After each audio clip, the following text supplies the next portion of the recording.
Hello, hello, hello. Hello.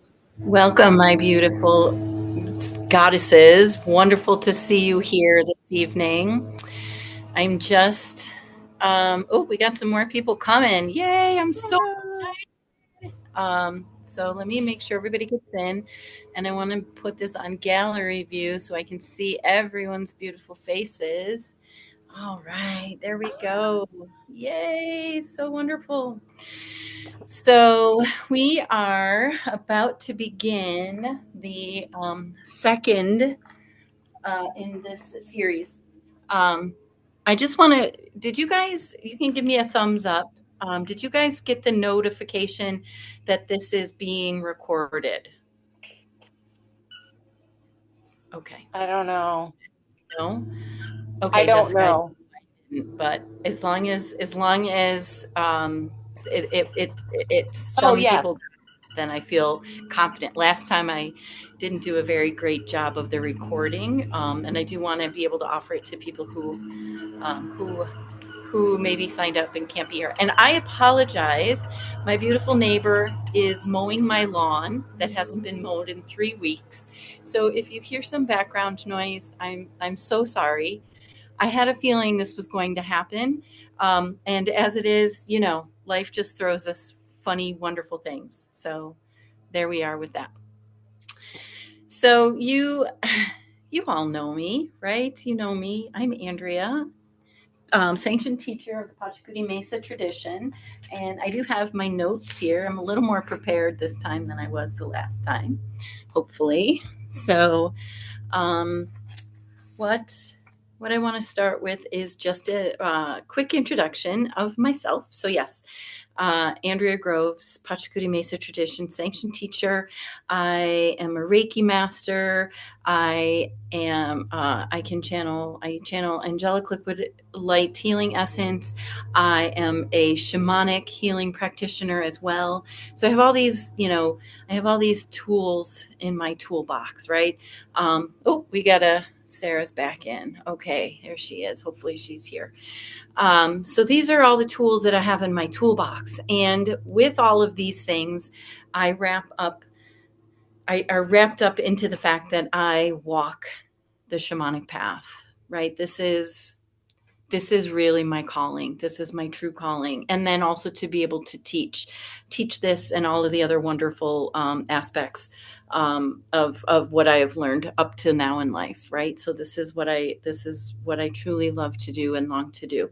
Um, so I'm grateful that you guys are all here and are taking this little journey with me. So we're going to have a little time to chit chat. I am going to we're gonna pop in and do just a little bit of breath work together, um, just to kind of create a cohesive place for each of us to land. And then I'm going to talk a little bit about shamanism and what that is. And the path that I know is the Pachakuti Mesa tradition, the PMT, you'll hear it referred to as.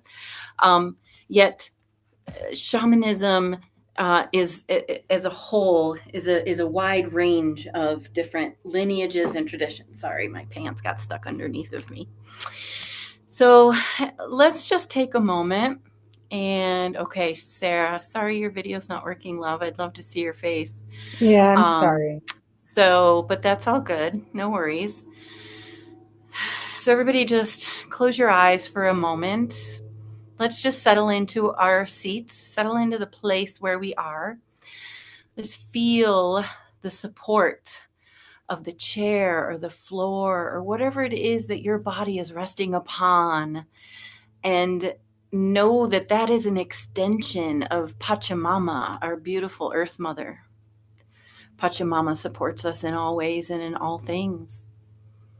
And as we feel her support rising up through us, I invite you to take a moment and just breathe into this space. So release the air from your lungs gently, clear them out. Rest your tongue on your upper palate and take a nice slow, deep breath in through the nose. And we will pause for a moment, holding our breath, letting that circulate, and gently releasing through the nose, releasing stress, tension, unwanted density, and unwanted hucha. Once again, breathing in through the nose gently, holding, and release. One last time, breathing in, hold,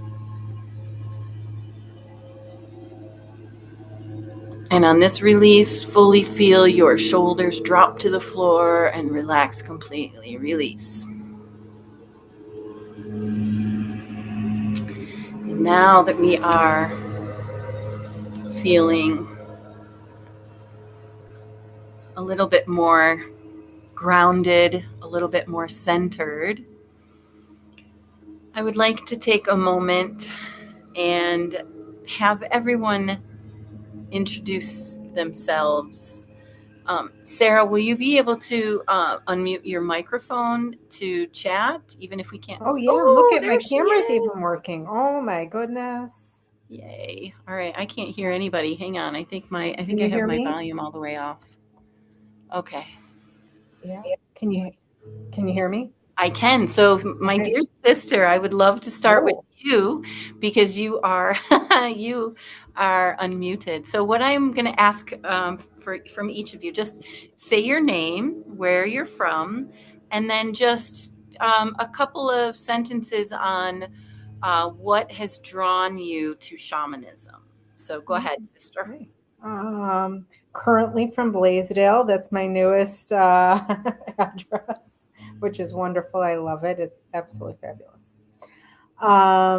Been on this path now, what I think 3 years, and I don't know what has drawn me to shamanism other than, major life changes and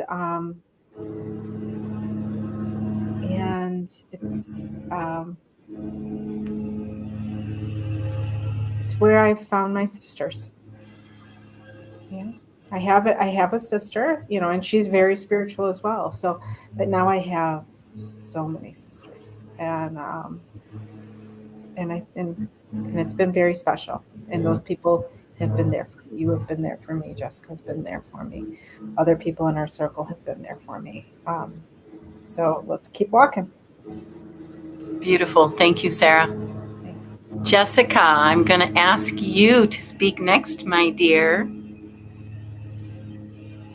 I'm Jessica. I live in Hamburg, and I've known Andrea for a little over 2 years. And I was introduced to shamanism back in the fall of 2012 when I was living in Alaska. And it it just it resonates with me. And I want to keep learning about it. I'm currently doing a class with another local shamanic teacher on the Four Winds. Yes, and working on our mesas and adding stones to it with each of the four directions. So we've got one more direction to go, and after that, in the fall, I will consider doing the PMT class. So excited. Yay! Yeah. Amazing. Thank you, Jessica. Thank you so much. Hmm. Shannon, beautiful sister, let's hear from you. Hi, everyone. I'm Shannon. I live in Buffalo. If you're familiar with like Town, East Side, Lovejoy area, that's where my roots currently are. Um, my experience has been not one well, yeah, obviously I make the decision to practice. But a couple years ago, things just started to come and I was just being guided. There in my intuition, searching for something. I saw on social media about a shaman meeting at Dragonfly. I couldn't make it, but it was just getting some more information a couple years ago with Carolyn Dorr. And I emailed her and we had set up to meet like a couple weeks later, um, so she could explain to me what her offerings were. And that same weekend, it was a Sunday, I came to um the healing with you and Carolyn, and there were a couple other people there, and I just kind of looked up at at the ceiling, but to the universe. I was like, okay, I hear you.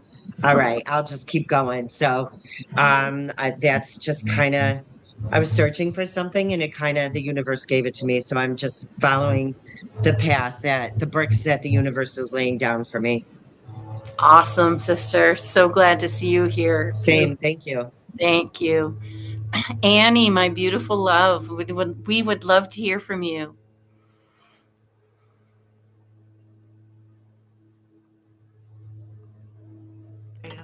Hi, I'm Annie. I'm in Ohio, and I'm so looking forward to Andrea coming here to teach a hoop, as we call it. I started my path in 2018, and 2020, I took the deep dive into the PMT, which has been such a good fit for me, and it's just layer upon layer of growth and dimensions and things to learn. So that's my story. Thank you. Thank you, sister. Yep, my neighbor was right over by the window over there, so it was really loud coming through. Gotta love timing.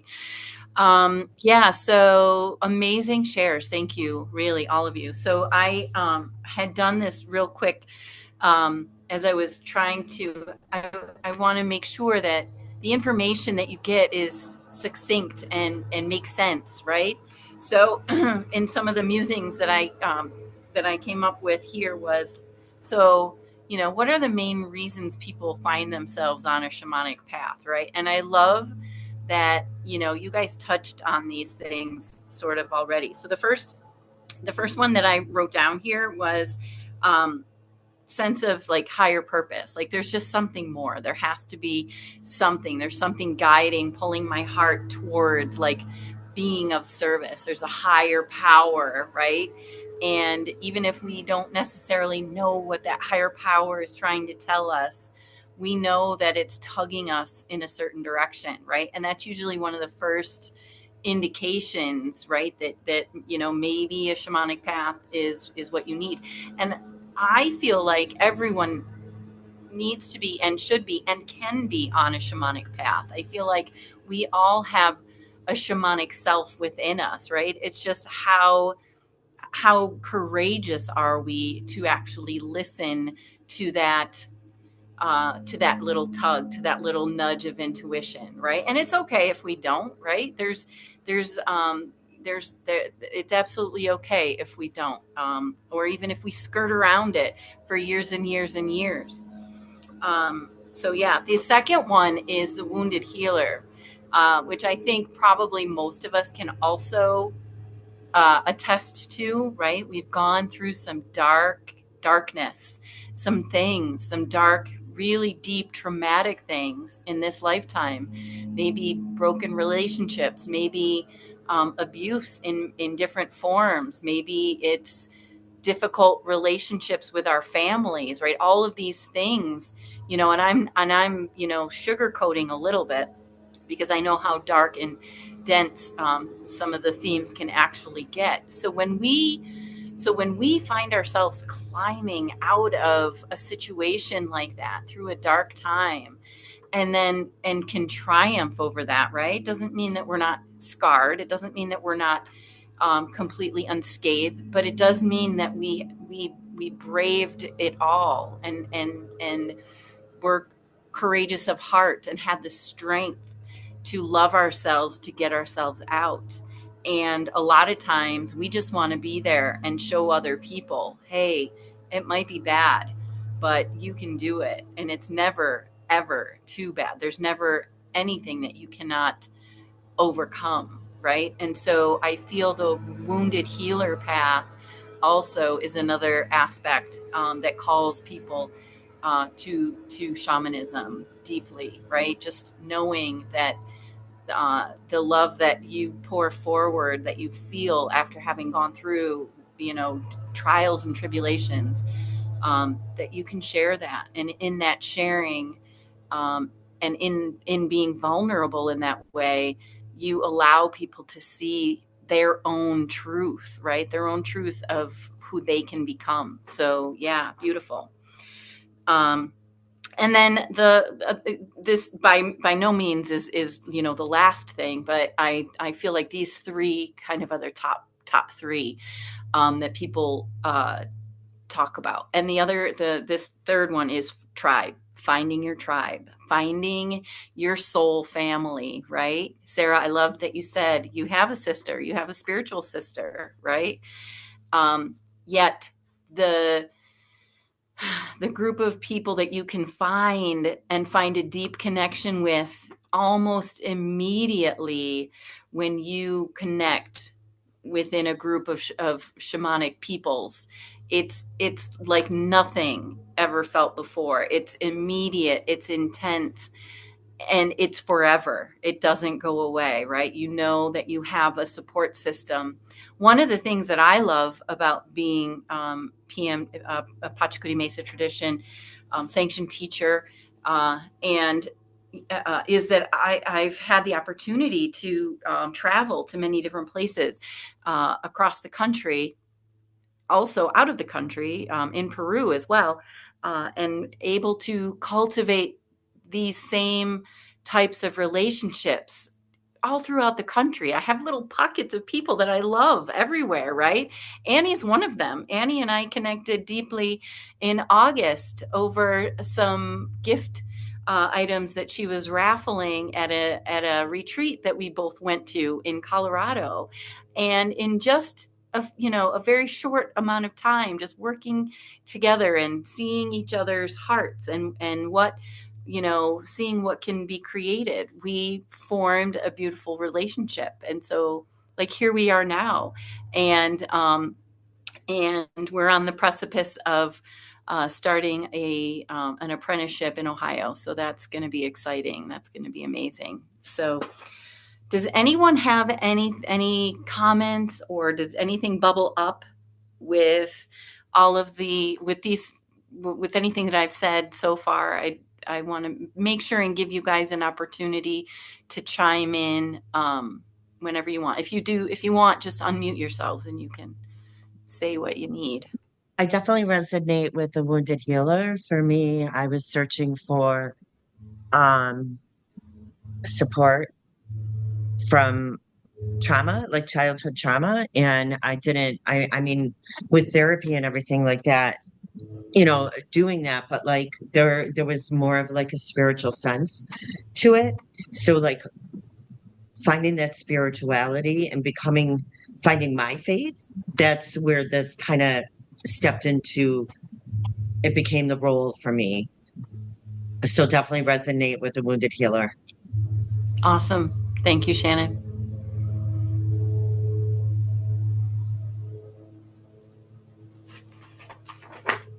All right. I'm going to continue if we all feel good. Yeah? Okay. All right. I did that. I like to be able to check off the boxes of the things that I've already done.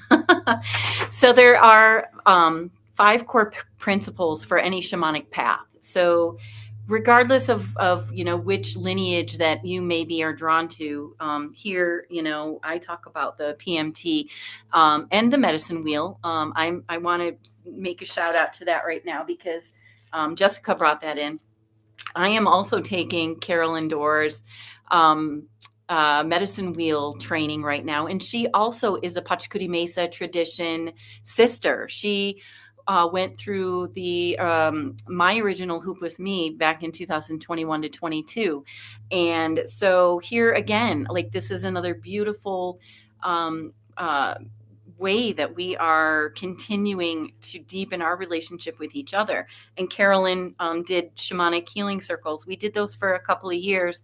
And then through no machination of any single person, they just kind of had to fall away for a time being. I think in order for something better to come through. So the medicine wheel training is also a Peruvian shamanic lineage tradition. It is based more in the high Andean tradition, where they do a bundled mesa that looks like this, and the PMT mesa. I can kind of show you guys. I'm really not a camera person, but this is my Pachakuti Mesa Tradition mesa that has undergone a recent upgrading. So there she is. And I'm going to talk a little bit about some of that in a little bit, but I do want to talk about these core principles real quick. The first core principle of shamanism is that the shamanic practitioner knows that everything is alive, right? Everything is alive. There is animation in all things, right? So here I have a beautiful amethyst tower crystal, right? And there is an alive spirit within this beautiful crystal. And this is one that I've used in healing, in Reiki sessions, in different in shamanic healing sessions. And this beautiful crystal will speak to me, if I sit with it and I settle and I meditate with it. This beautiful being will speak with me. And that goes for everything, right? Everything is alive. And that's a concept that, if you're not already, involved in shamanism in some sort of way, that can be a little bit difficult to swallow, right? Like, what are you telling me? My table is alive? Well, there is a spirit within the wood of that table. So yes, that table is alive, right? And when we wrap our heads around that and bring forward a joyful knowing knowledge that, oh yeah, right. You never know what will show up for you. So yeah, just be open to it, man. We're all about it. Okay, the second core principle is everything is conscious, which kind of goes along with that. Everything is alive. Everything has a consciousness. Well, consciousness is that aspect of us that is knowing, right? That is um, it's sentient, right? It's like a being. It has presence. It has life. Everything has consciousness. Again, that can be a little tricky to wrap your brain around. So you have to be willing to bring that into your heart, to feel it. You have to be willing to accept that, right? That is a truth. And hopefully, maybe you're skeptical about it. And hopefully, and maybe you find out in your own way through your path and through this work, that is a truth. Then we have everything is interconnected. Basically, that is the same as everything is one. Nothing is separate, right?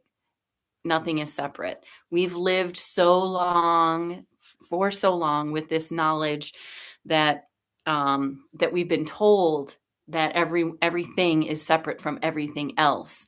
And we live in a very dualistic culture, which basically breeds this feeling of separation, which can breed feelings of, disconnect, which can bring about mental issues, right? Of depression or dissociative cognizes, you name it. There could be any sort of thing that happened mentally because we are told to believe that we are all separate, which is not the case. We are all connected. And then the fourth core principle is everything transforms, which another word and another way of saying that is everything changes, and change is good. Even if it feels like it's coming from a place of destruction, generally, and in most cases, change, first of all, change is necessary in order to create new growth, to have things, come up from underneath, right? For the rebirthing process, change has to happen. When it's coming in the form that we're seeing now on this planet, not just in the craziness of our own country and the culture in our own country, but all across the world, um, the change is necessary. However, it's been so long, and it's been steeped in this, in the clutches of the control aspect and the separation aspect that we are currently in, that it feels like worlds are like things are just cracking open and falling apart into chaos and destruction. And that is likely true, but underneath of that is where the beauty lies, right? Because underneath of that is where the new stuff can come in, the new things, right? We're watching the hold of the patriarchy loose, its grip getting loosened, excuse me. And in that, we are seeing the rise of the feminine divine aspect coming through.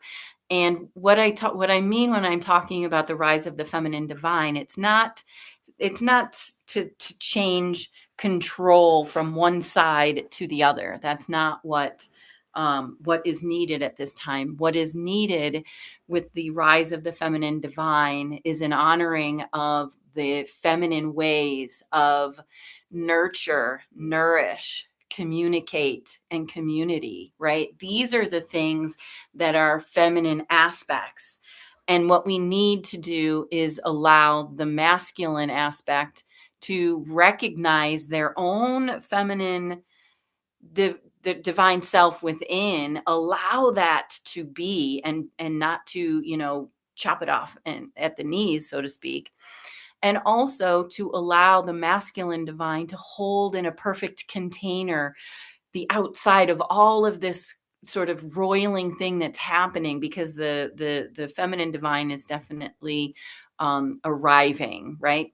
And the masculine divine needs to hold in perfect container strength the at the outside of this, right? To allow the feminine divine to do its work, to do the work of clearing the old and allowing in the new. And in this, once this truly happens, this is where we will see the union of the feminine divine and the masculine divine working exactly in tandem, the way that it was always supposed to be and meant to be. So that is something that's really close to my heart right now.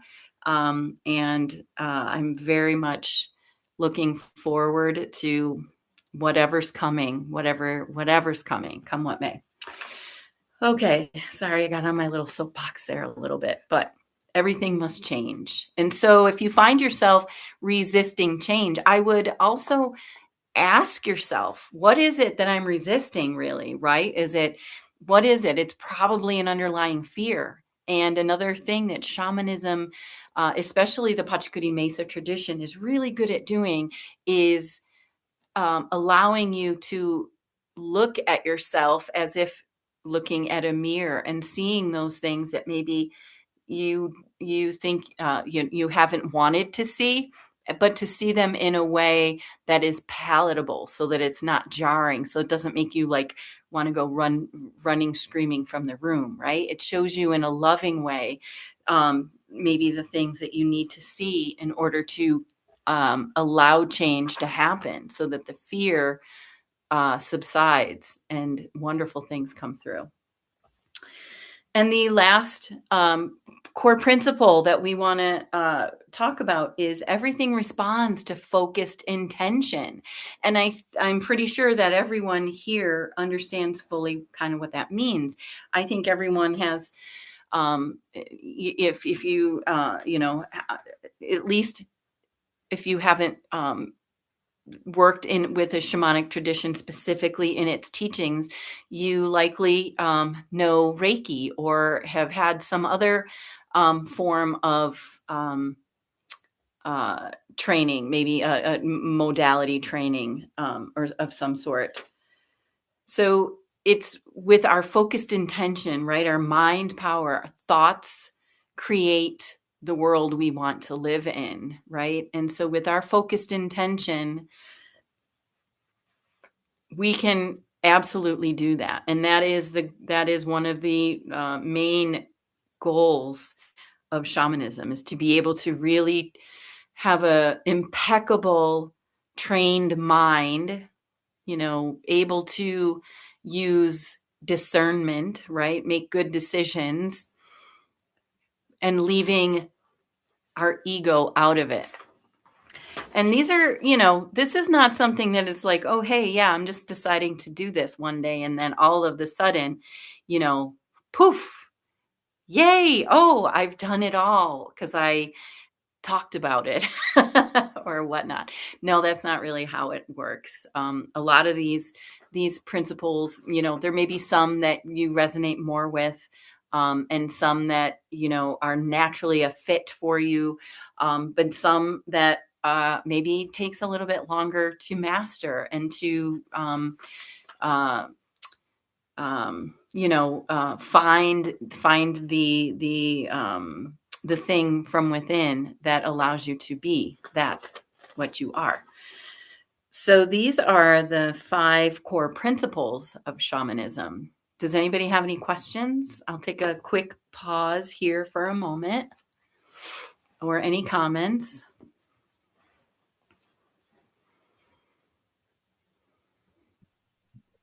I feel like this is just life. It's lifelong.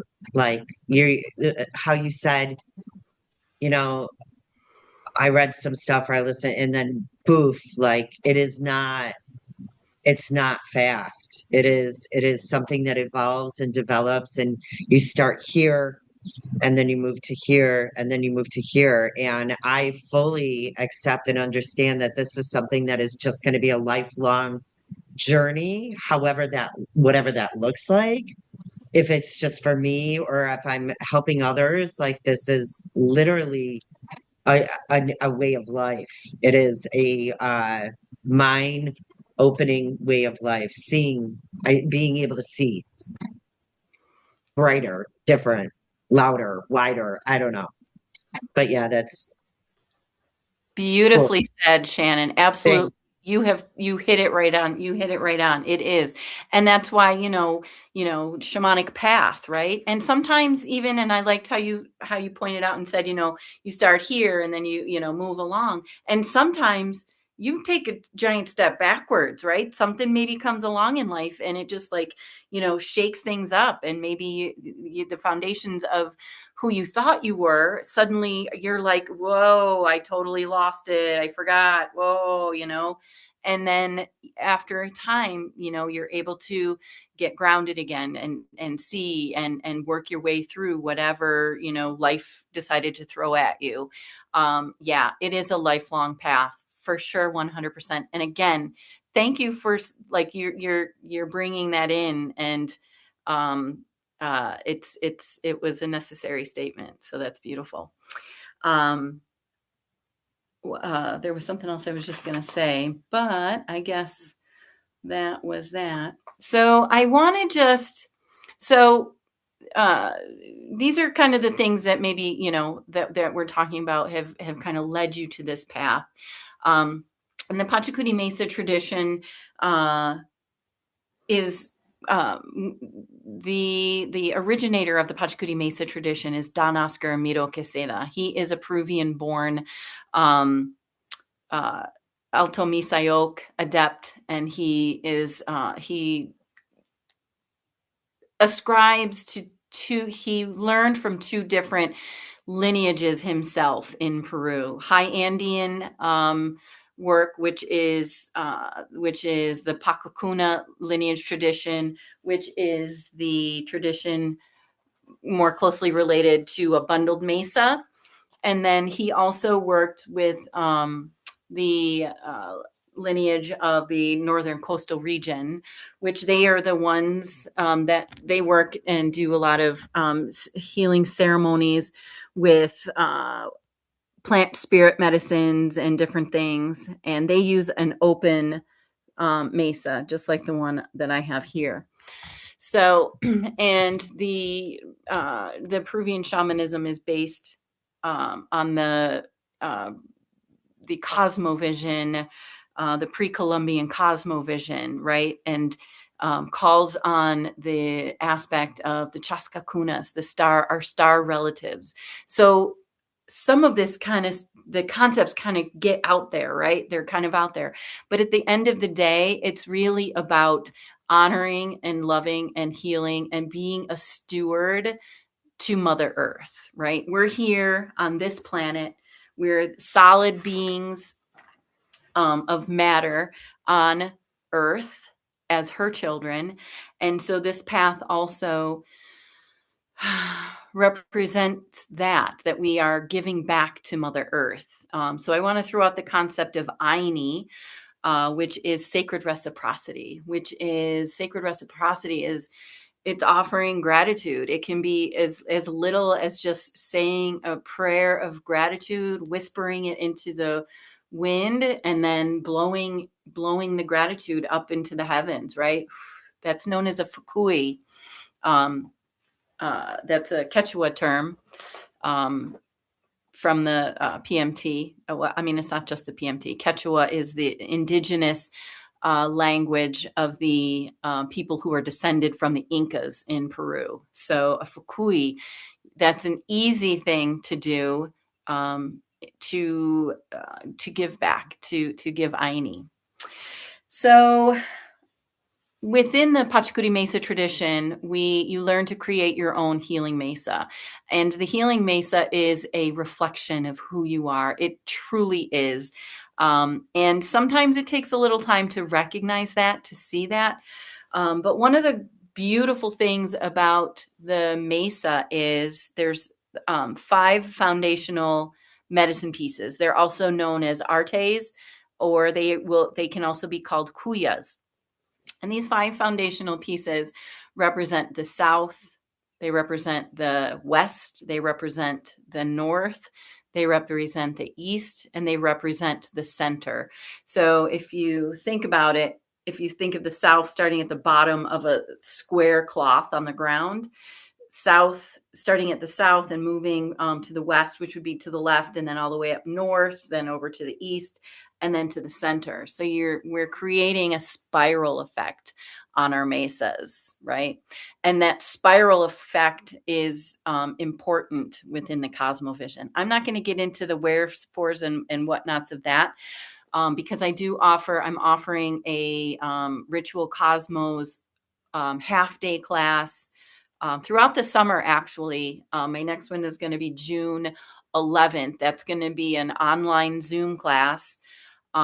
So I'm offering that for, I think it's relatively inexpensive, like $40. And it's from 6 to 9:30. And you are able to, you bring your pieces together and you create your mesa and it represents you. So each of the items hold a special place in your heart. So when you're directed to find these items for your mesa, right? It's like they already know these pieces, these inanimate pieces that you have either already in your possession or sitting somewhere waiting for you just to recognize them. They will find their way and be the correct pieces to be placed on your mesa. I want to talk about just my South piece that I have.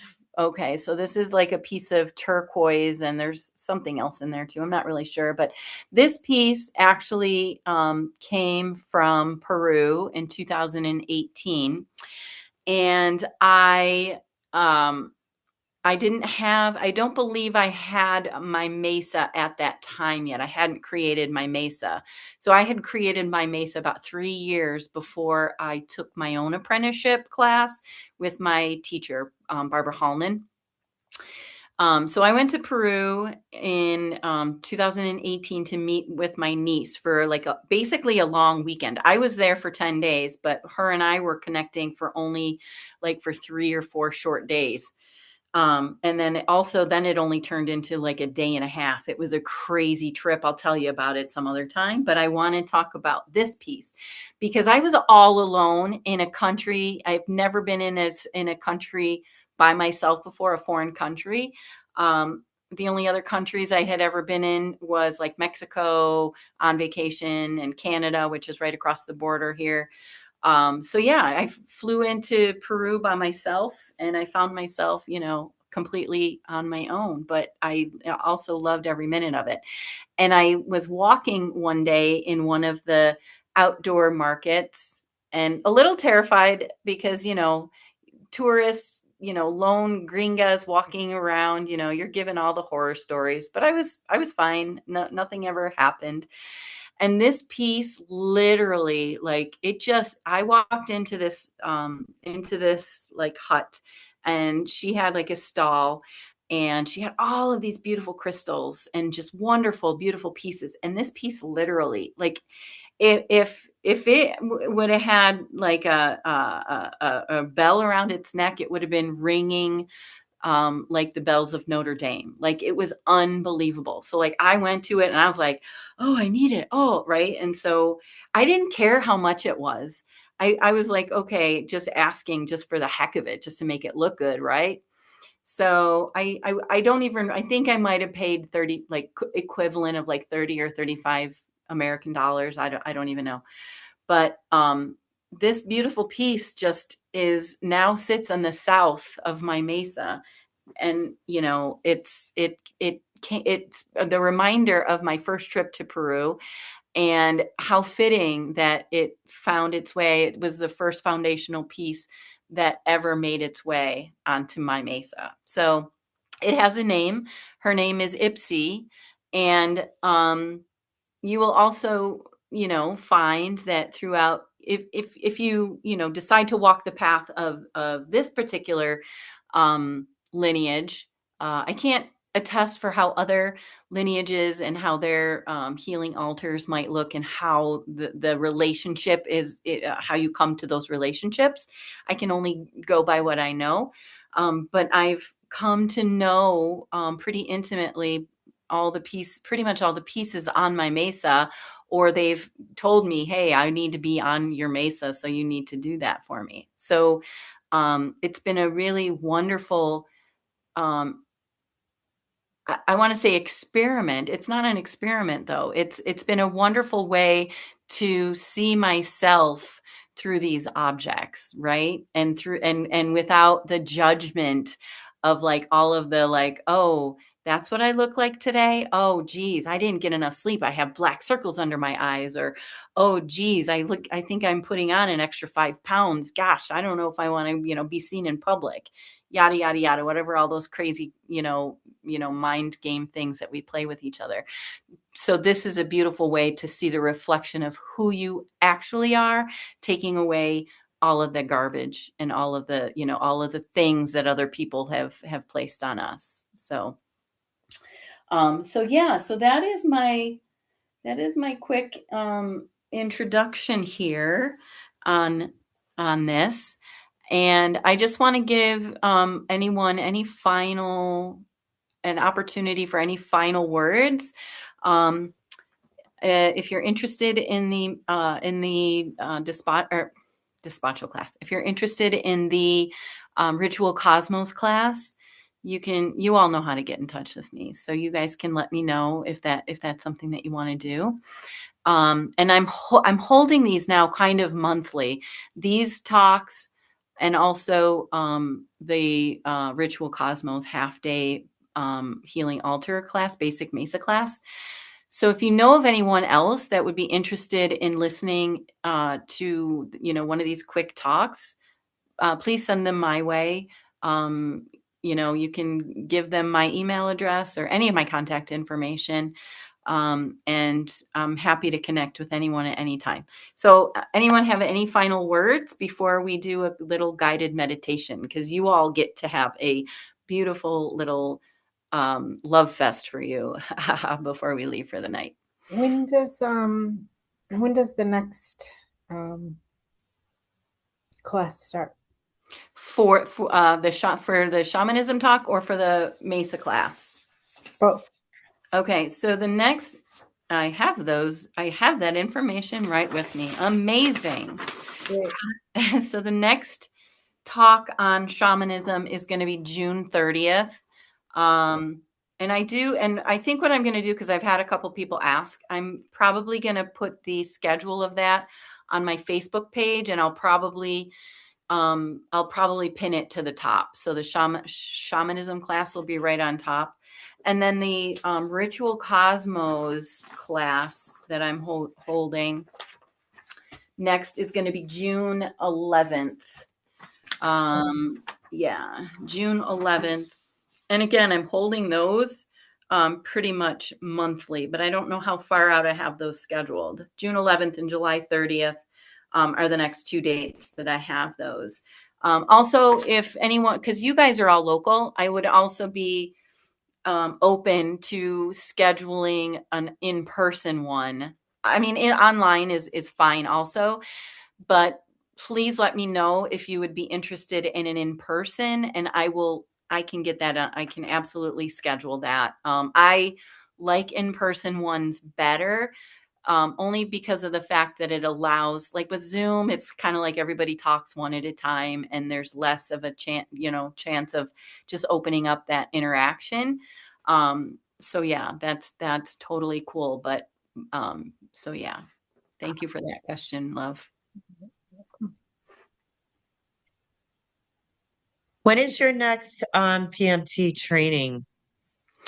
So if you're super interested, let's you and I have a discussion. Okay. Because the next one that is right now scheduled is happening in Ohio, and that starts like late September. Okay. However, there's some things happening, some real big things happening. So yeah, you and I can have a conversation. Okay. I'll text you later, and we can talk. Great. Okay.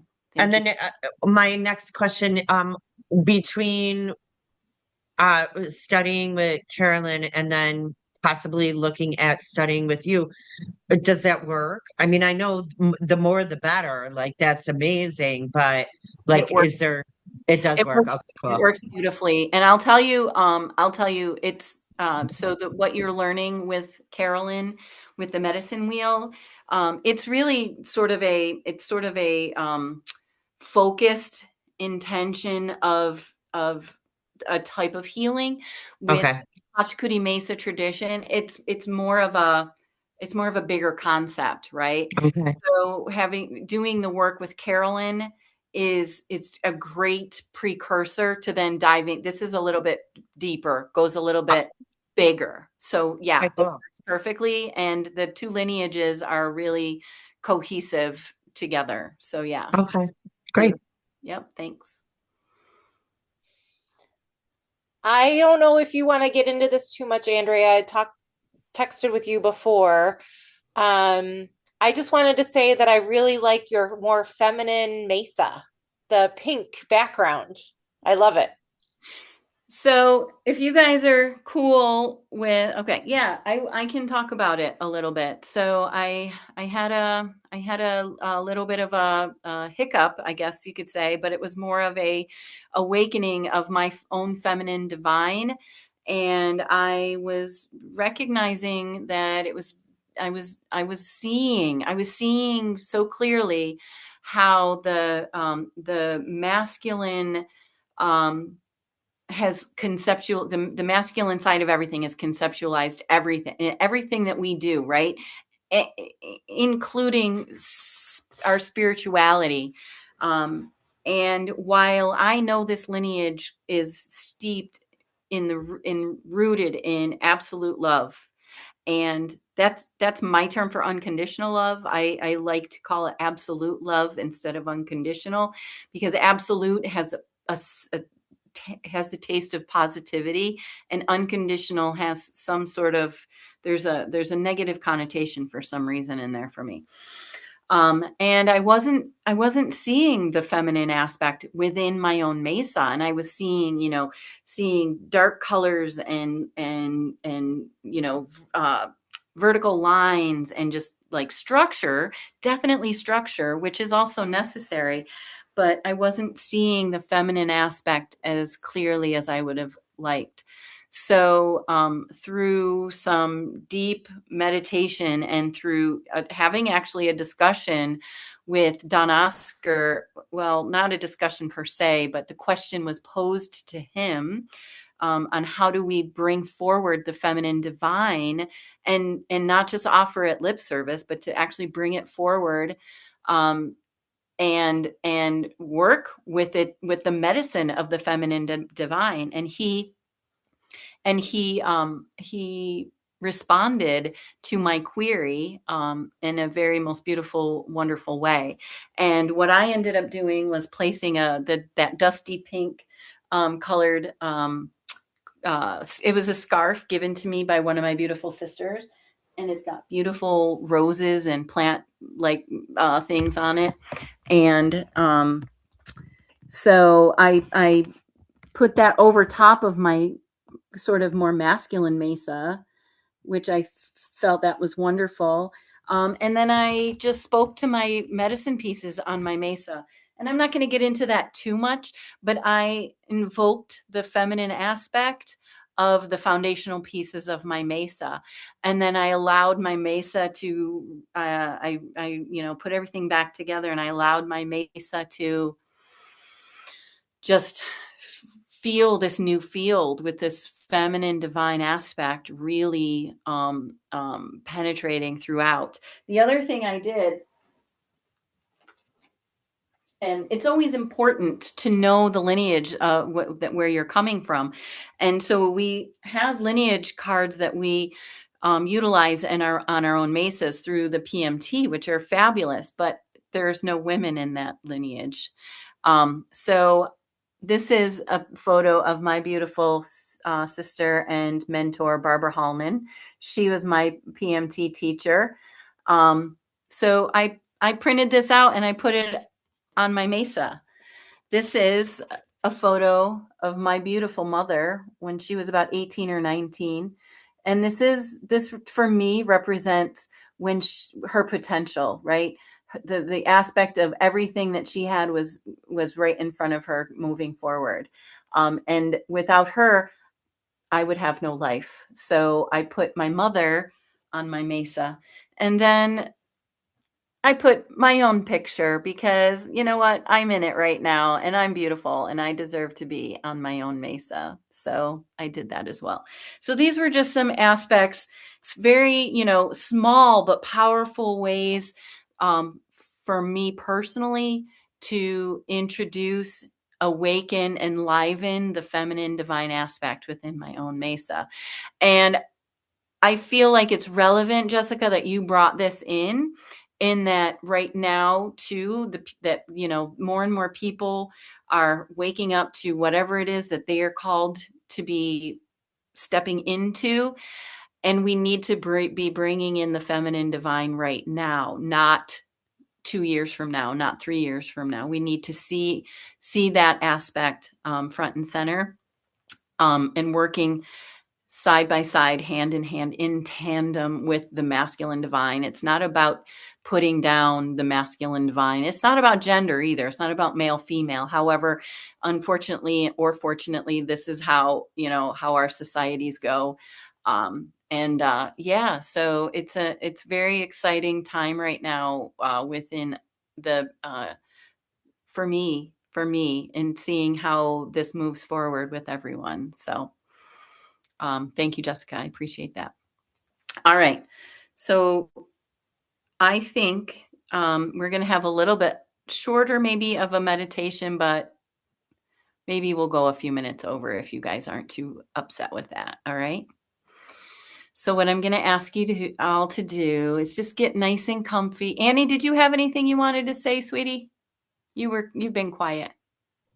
No, I'm just absorbing like a sponge and Okay, enjoying. love. Beautiful. Thank you. Okay. So everyone, just get nice and comfy, cozy, relax, close your eyes, feel once again that support of Pachamama, Mother Earth, underneath of you, holding you gently.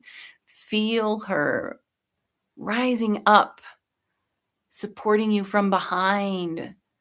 And imagine that she is wrapping her arms around you gently, holding you, cradling you, cuddling you, allowing you to feel in absolute safety, allowing you to know that you are completely held. And within that container of being held, I invite you to, with your eyes closed, imagine coming down from the great Hanak Pacha region, the heavenly realms, a great column or saiwa of white light energy. This column comes down and completely surrounds your luminous energy field, your entire body, bathing you. You feel so light and refreshed as this light penetrates every aspect of your being. And as this column of light comes down, it enters into your crown chakra, activating the 1,000-petaled lotus located at the top of your head. Beautiful, shimmering, sparkling petals open up wide, allowing in more energy. Feeling the kanchai energy, this love light energy coming down, filling not only your entire luminous energy field, but your physical vessel also, clearing and cleansing as it fills your head completely, bathing your skull, your brain, your eyes, your ears, your nose and throat, feeling this soothing, beautiful medicine coming in, opening your third eye chakra, your vista, clearing and cleansing your throat chakra, allowing for clear, concise communication, expression of creativity, and continuing to come down through your neck, shoulders, upper chest, all the way down your arms, down your upper arms and into the elbow and the forearms, wrists, down into your hands, feeling the palms of your hands tingle as the energy bursts forward, the fingertips also. Feeling this kanchai energy coming down further, down your chest and into your belly, opening your heart chakra. Feeling your heart chakra expand and feeling absolute love filling in that space of expansion.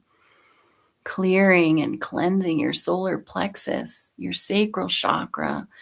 Down, this kanchai energy continues to flow down through your buttocks and your legs, down your knees, your shins, your calves, down into your ankles, filling your feet till you feel this energy bursting out through the soles of your feet, and having cleansed and cleared your root chakra, your place of security, of being, of knowing that you deserve to be on this earth. And you have become a great mass, a shining ball of beauty, of this wonderful healing kanchai love light energy. You are shining so brightly, all the colors of the rainbow. Feel the reds, the oranges, the yellows, the greens, the blues, the indigo, and the violet, all combining sweetly, shining so bright. You are shining. All of your orifices have this beautiful light emanating. You are like a star, so beautiful. And as you shine out, forward, and through, in your heart, you see other bright, shining stars all around you. And you see the rays of your light reaching out and touching those other brilliant, bright orbs.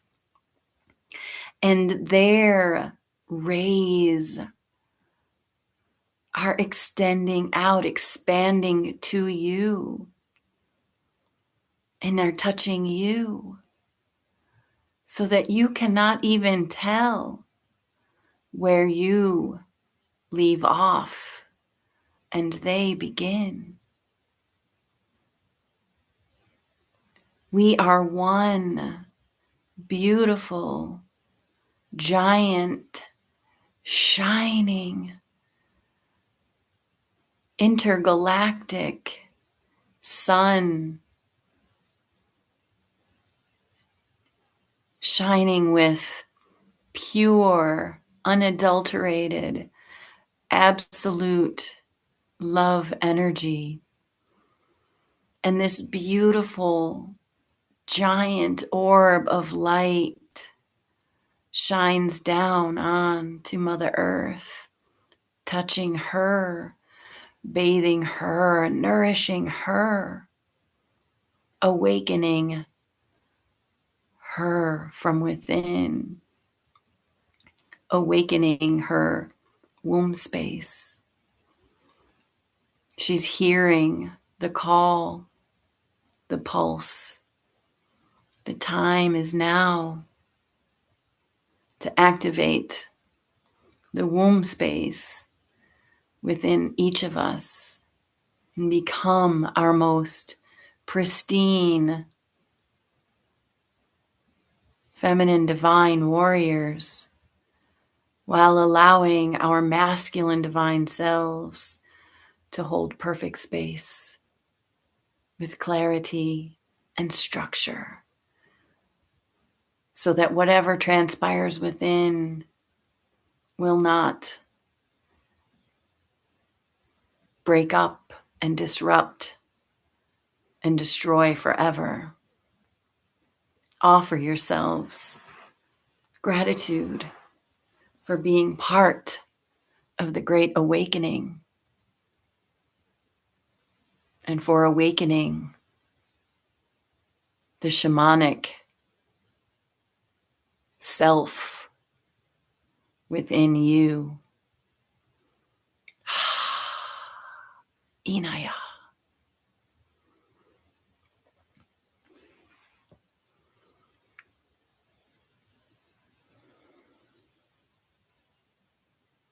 And my beautiful sisters,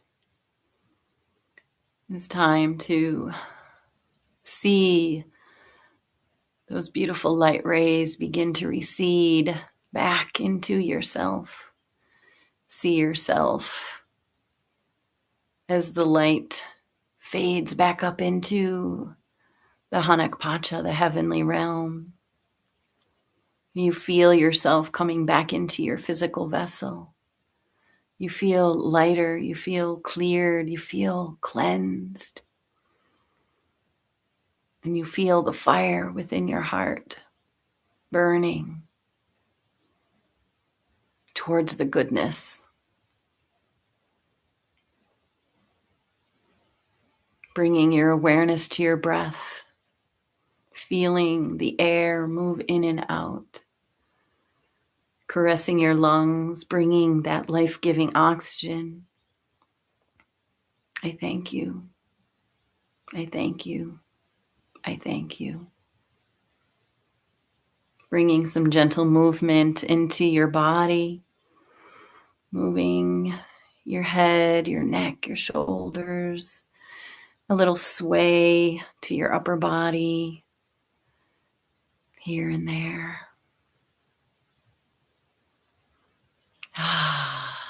And when you feel like you are ready and you have come back into your own body, I invite you to open your beautiful eyes and show me so I know that you have come back from outer space.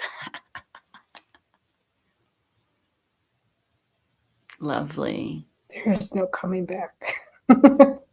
You can sink back in there if you want to. Yes, that was. All right, my loves. So this is it for us for this evening. I look forward to whenever it is that we see each other again, hopefully in person. If not, in the ethers, that works for me too. So I bid you all a beautiful, wonderful good night. Thank you, Andrea. It was Thank you. wonderful. Thank you See you so soon. Thank much. you. Thank you for sharing space with me. Anytime. I love you. I love you all. Love you. Love you too. Thank Bye. you. Thank you.